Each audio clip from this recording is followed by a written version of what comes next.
안녕하세요. 앞에서는 저희가 이제 무형유산이 무엇인가, 그 다음에 무형유산이라는 맥락에서 동대문구와 관련된 이야기를 좀 몇 가지 꺼냈습니다. 그러니까 이제 무형유산은 어찌됐든 평소에는 실체가 보이지는 않지만 그럼에도 불구하고 지역 주민들과 상당히 밀착된 문화라는 것만은 여러분들이 좀 충분히 좀 이해를 좀 해주셨으면 좋겠고, 그런 맥락에서 우리가 무형유산을 이해할 때는 우선 동대문구가 가지고 있는 특징들, 지역적 특징들을 꼼꼼하게 좀 분석하시고 이해하시는 게 중요하다고 생각됩니다. 자, 이제 그런 맥락에서 이제 같이 좀 이해가 가보면, 지금까지 동대문구에 소개된 동대문구의 무형유산이 이제 알려진 게 어떤 것도 있는지를 좀 한번 짚고 좀 넘어갈 필요가 있을 것 같습니다.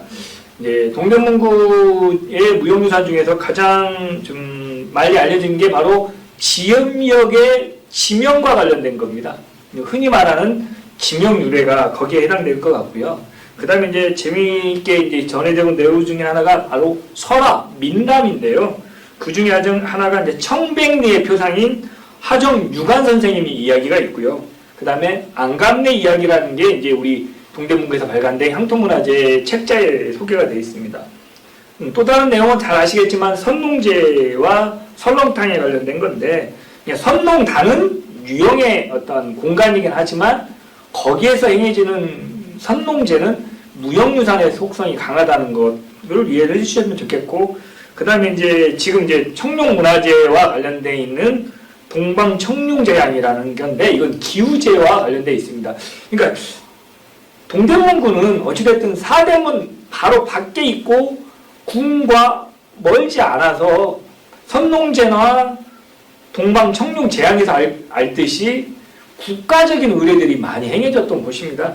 그 다음에 이제 당제라고 그래서 오늘 설명해드렸던 6개 마을에서 행해지는 당제, 그 다음에 이제 민요와 이제 탈춤이라는 부분도 좀 고민을 좀 해야 되는데, 이제 제가 이제 설명을 더 해서 좀 해드리겠지만, 동대문구가 이렇게 전국에서 많은 사람들이 몰려오다 보니까 동대문구에 거주하는 문화예술인들이 꽤 많았습니다.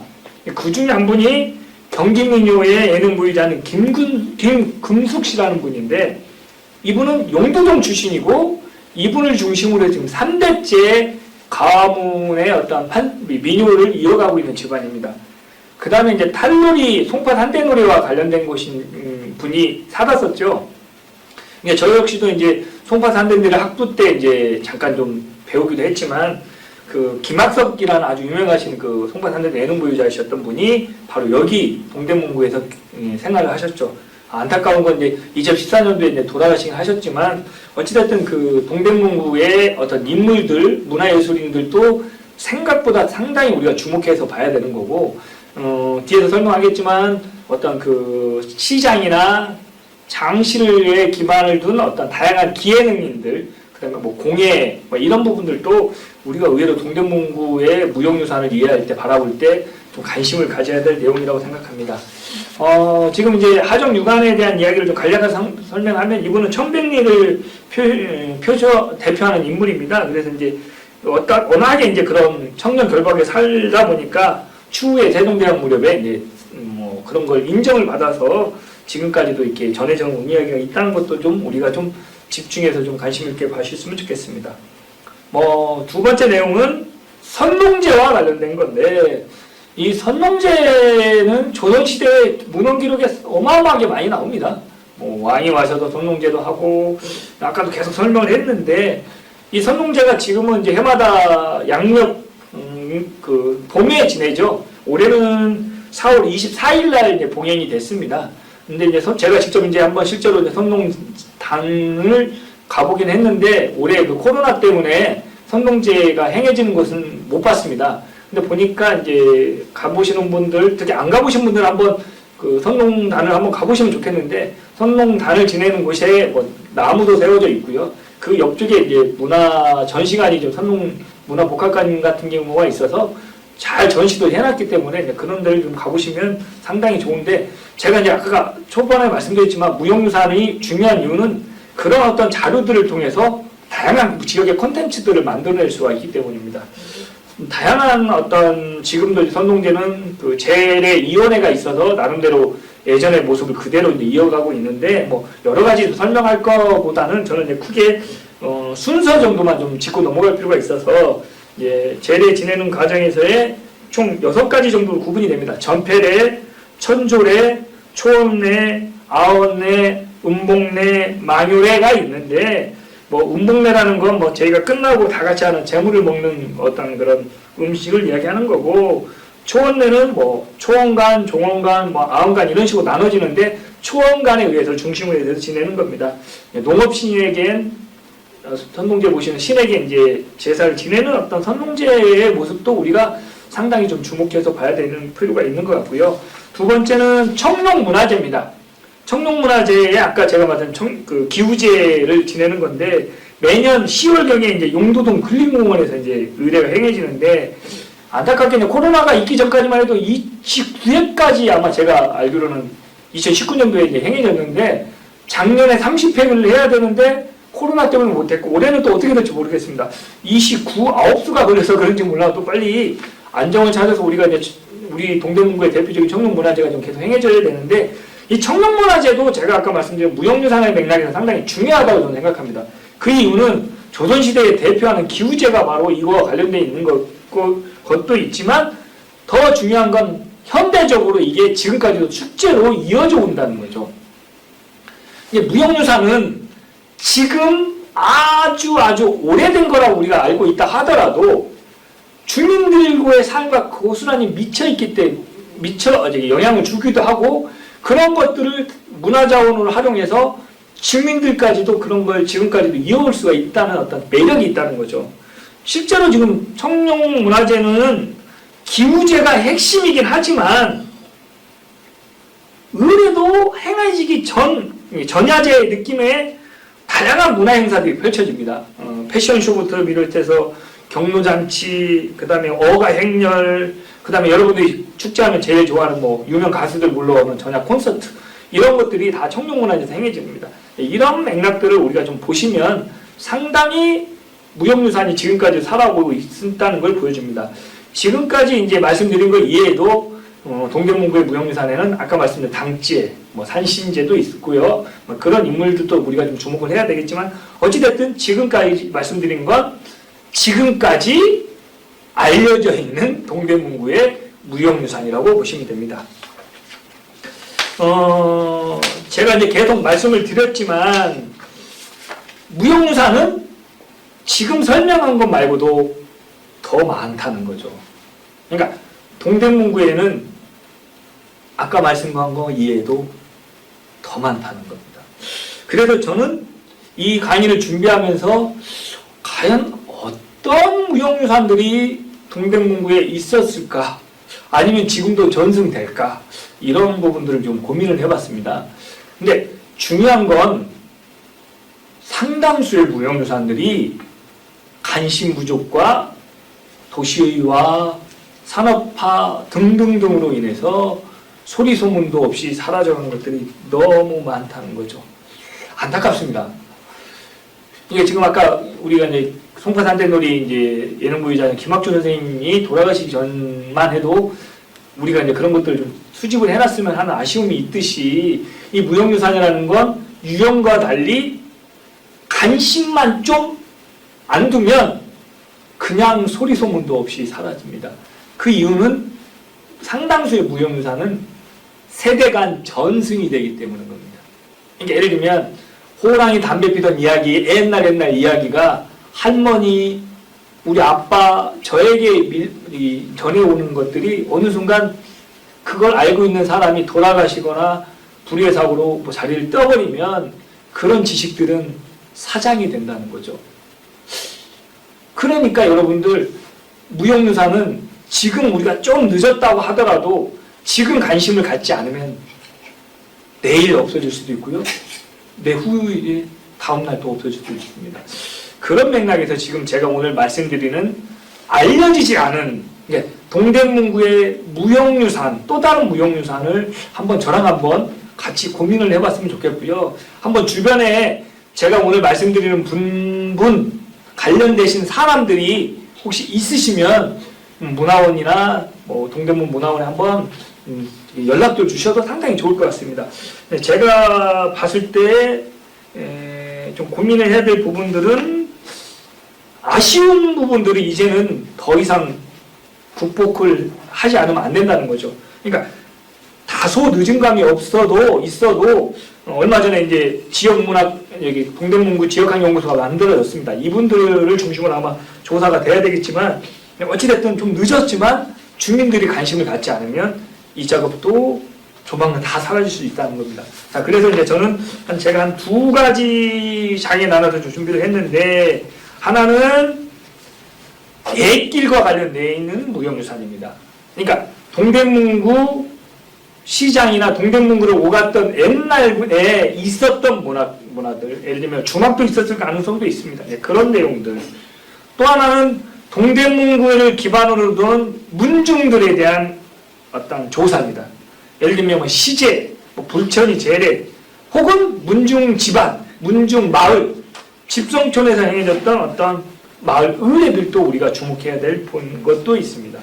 아마 지신밟기 같은 경우도 충분히 있었을 가능성이 있습니다. 그 다음에 동대문구 주민들이 가지고 있던 다양한 생활활동입니다.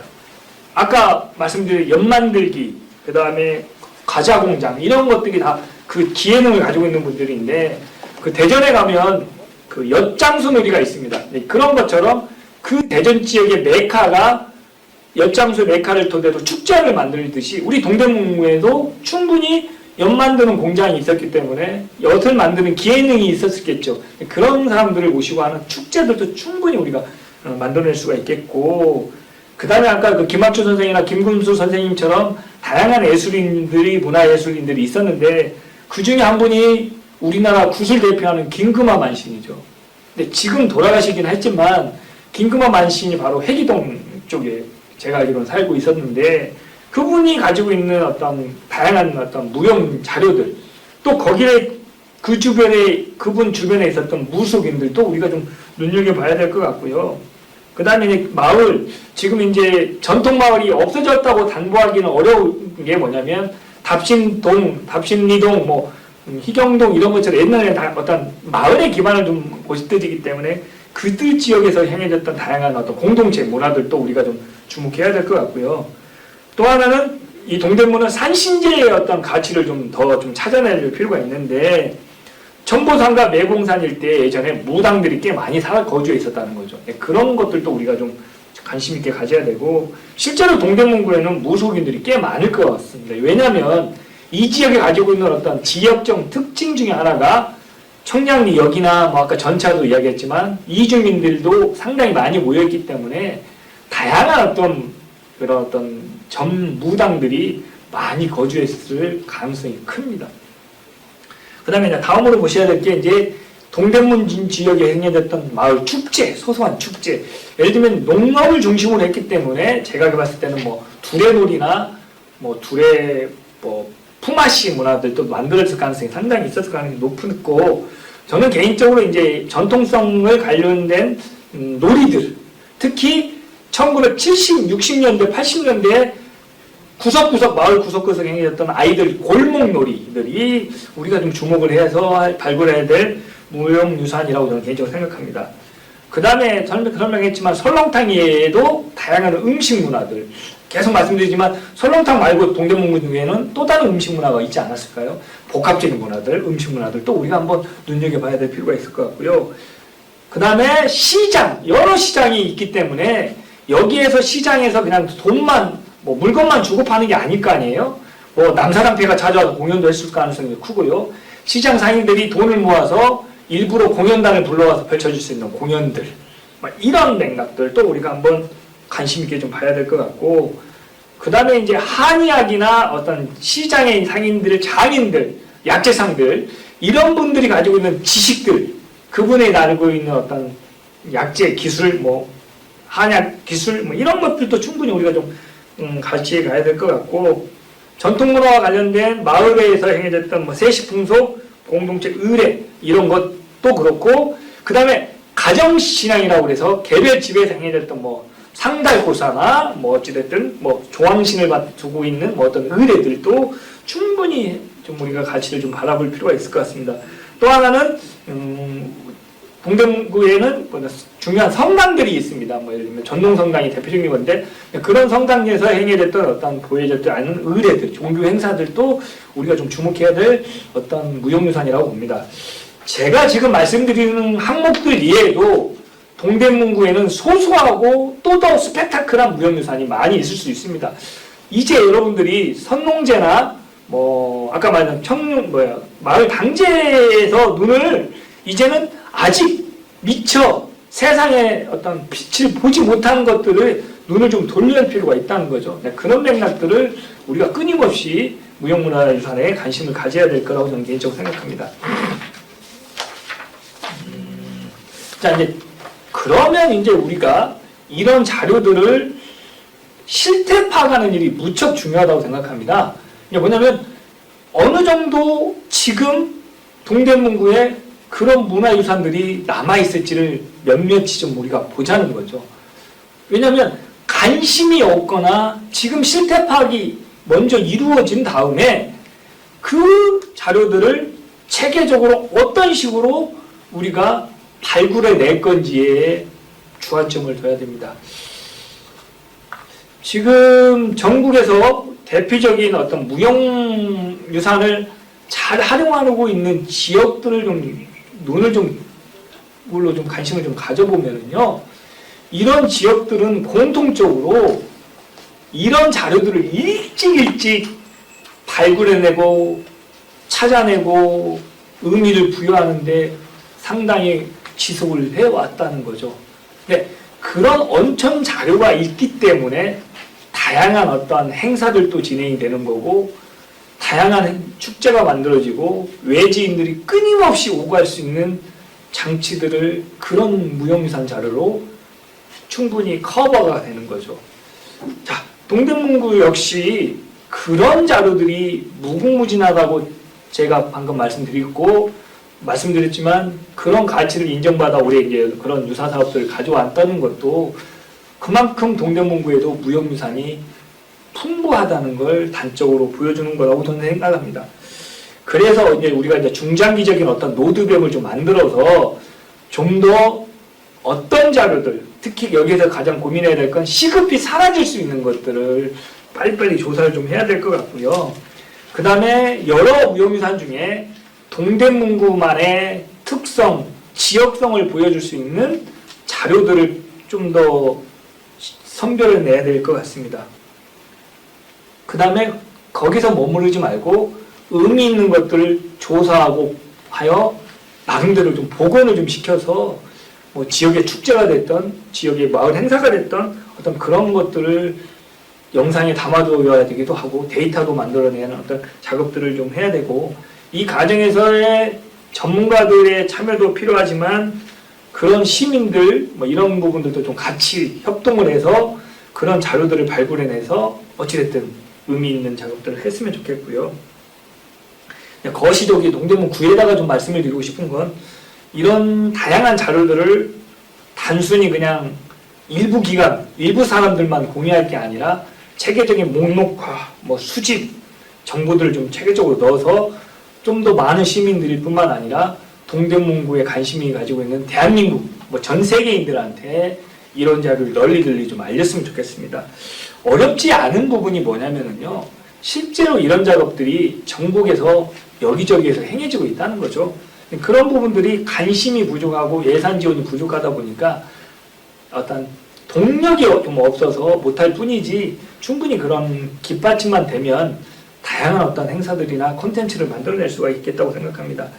그리고 이제 요즘 저도 이제 고민이 되는데, 이제 단순히 무형유산만 있는 게 아닙니다. 이제 지역을 다니다 보면 무형유산과 관련되어 있는 물질문화라는 도구들이 있다는 거예요. 예를 들면 할머니, 할아버지가 사용하셨던 곰방대, 화장대 이런 것들. 지금 이제 우리가 동대문구 문화원에서 얼마 전에 민간기록 공모전 같은 경우가 이제 대표적인 생활도구에 이제 포커스가 두어 있는데, 그런 무형유산과 맞물려 관련되어 있는 생활도구들도 우리가 한번 체계적으로 좀 관심을 가지신다면 어찌됐든 동대문구의 어떤 무형유산의 조사나 이런 것들이 좀 더 활성화가 될 것 같고요. 지금 오늘 이 순간에도 사라져가 있는 무형무산들이 꽤 많습니다. 그런 것들을 서둘러 어찌됐든 빨리 사라지기 전에 우리가 어찌됐든 기록하고 정리를 해야지만, 제가 봤을 때는 이런 작업이 한 2, 3년만 진행이 되면 동대문구는 아까 소개한 선농제, 뭐 그런 축제 말고도 다양한 것들이 충분히 더 빛을 보게 될 거라고 저는 자부합니다. 아마 저를 비롯한 지역학 연구소 이제 연구위원들이 그런 부분들에 충분히 좀 더 체계적으로 접근을 한다면 더 많은 자료들이 아마 세상에 빛을 좀 보지 않을까 생각합니다. 자, 그런 부분들을 좀 마지막으로 이제 해서 이제 우리는 이제 저는 이제 몇 가지를 좀 던져두고 싶은 게 이런 것들입니다. 학자들도 그렇고 일반인들도 이 무형유산이 중요하다고는 누구나 다 강조를 하죠. 주장을 하죠. 그런데 이제 시민들 입장에서나 제 영상을 보고 있는 분들이 물어볼 수도 있습니다. 선생님, 왜 그게 중요한가요? 참 저도 그런 질문을 종종 받을 때가 많습니다. 그러면 저는 좀 당황스럽게 하겠죠.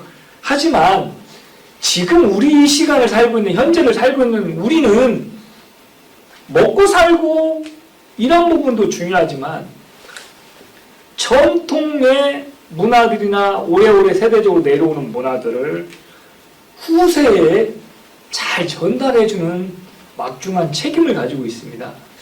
그 부분을 절대로 놓치지 마셔야 됩니다. 그러니까 한 사람으로 해결할 수 있는 것도 아니죠. 그러니까 주민들이나 구민들이 같이 이런 자료에 관심을 가져야 될 이유이기도 하고요. 그리고 저는 이제 개인적으로 현대를 살고 있는 우리들이 이 무형유산을 좀 더 가치 있게 활용하는 부분에도 더 관심을 가져야 됩니다. 그러니까 지금까지는 적어도 지역 연구나 문화들의 어떤 흐름이 기관과 조사하는 기관과 전문가들과 문화기관, 시민들이 개별적으로 따로따로 놀았습니다. 실제로 시너지 효과가 크지 않은 결정적인 이유라고 저는 개인적으로 생각합니다. 앞서 말씀드린 것처럼 동대문구에 가지고 있는 유형과 다양한 무형 문화들이 하나하나마다 가치가 있습니다. 어느 거 하나 이게 높고 가치적으로 높다고 낮다고 판단하기는 어렵습니다. 그런 점에서 유형의 자료와 무형의 자료도 같이 활용할 수 있는 방향을 좀 고민해야 되는데, 저는 그거 하나가 바로 지역에서 다른 지역에 사는 것처럼 무형문화유산 야행 이런 축제가 아니라 유형과 무형문화가 같이 맞물려서 할 수 있는 어떤 축제를 좀 고민해야 됩니다. 이분법적으로 지역의 같은 문화들을 무형은 너는 따로 놀고 유형은 따로 놀고가 아니라 어떤 그런 어떤 공동의 어떤 가치나 의미들을 잘 좀 추려내가지고 시민들에게 좀 더 가치를 알릴 수 있는 일뿐만 아니라 이런 축제나 행사를 통해서 외지인들이 동대문구가 이런 매력이 있구나. 동대문구에 이런 게 있었구나. 이런 것도 한번 가보자. 이런 어떤 행사나 축제들이 만들어져야 된다고 생각합니다. 또 하나는 개인적으로 봤을 때는 아이들에게 동대문구의 관내 아이들, 특히 초등학생이나 유아들에게 이런 교육들이 무형문화 교육들이 활성화돼야 됩니다. 젊은 친구들이나 아이들이 그걸 피부로 느끼지 않으면은 이건 사업이나 어떤 의미가 퇴색될 수가 있고, 그들이 잘 알아야지만 우리 지역을 좀 더 사랑하고 더 가치 있게 바라볼 수 있기 때문에 그렇습니다. 어찌됐든 이제 오늘 제가 무형유산이라는 코드를 가지고 여러분들에게 이제 소개시켜주는 말씀을 드리는 부분에서의 핵심은 크게 한 두세 가지 정도로 제가 정리를 해서 마무리 좀 하도록 하겠습니다. 하나는 알려지지 않은 무형유산이 꽤 많다는 거고요. 그런 자료들이 아쉽게 사라져가는 것들이 또 많다는 겁니다. 또 하나는 그런 자료들을 통해서 우리가 미래지향적으로 고민을 해서 우리가 동대문구의 진정한 가치, 특징, 문화적 어떤 의미들을 좀 폭넓고 스펙타클하게 좀 알릴 수 있는 계기를 마련했으면 좋겠고, 마지막으로 제 강의를 토대로 동대문구에서 유형을 비롯한 무형문화에 대한, 지역문화에 대한 관심이 좀 더 확장되었으면 하는 게 저의 개인적인 바람입니다. 그런 부분에서 여러분들이 이제 우리 동대문 문화원에서 이제 하고 있는 다양한 활동들을 주목해 봐야 됩니다. 얼마 전에 이제 저를 비롯한 연구위원들이 이제 발대식을 했고, 현판식을 이제 걸어서 이제 본격적으로 이제 활동을 시작할 겁니다. 저를 비롯한 연구진들이 이제 그런 어떤 무형유산이나 유형 문화들을 관심을 갖는데, 또 하나는 저희 민간 공모전 기록에서 알듯이 동대문구의 다양한 생활도구죠. 그러니까 동대문구가 뭐 양령시를 비롯한 선농단을 비롯한 그런 어떤 모임이나 공간은 있지만, 어쨌든 생활문화, 특히 동대문구 주민들이 가지고 있는, 소장했던 동대문구 사람들, 예를 들면 나 동대문구 사람이에요 했을 때 동대문구 사람이 가지고 있는 물건들을, 생활도구들을 하나하나씩 모아서 선농단이 가지고 있지 못하는 가치나 의미들을 다른 형태로 전시관이 됐던, 뭐 소소한 마을 박물관이 됐던 그런 쪽에 활성화할 수 있는 것들도 여러분들이 좀 관심을 가져주셨으면 좋겠습니다.